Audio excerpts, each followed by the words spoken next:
তো আমরা যে অভিজ্ঞতা অর্জন করেছি গতবার, বিশেষ করে আমাদের সেফ অপারেশনের জন্য একটা হেলিকপ্টার কিভাবে আসবে এবং কিভাবে যাবে, শুধু বিমান বাহিনী না, সেনাবাহিনী, নৌবাহিনী সবাই এখানে অপারেশন করেছে। তো সবাই মিলে আমরা এখন একটা সিস্টেম ডেভেলপ করেছি, যেটাকে আমরা স্ট্যান্ডার্ড অপারেটিং প্রসিজিওর বলি, এসওপি।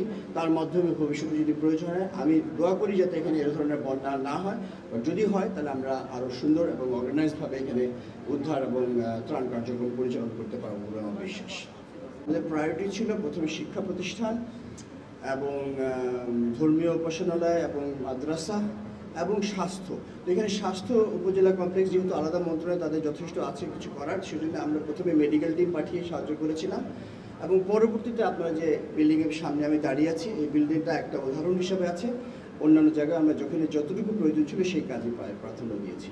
এবং এটাই শেষ না, যদি আমরা বলেছি যে ভবিষ্যতে যদি আরও প্রয়োজন হয় ছোটোখাটো, আমরা আপনাদের পাশে থাকবো।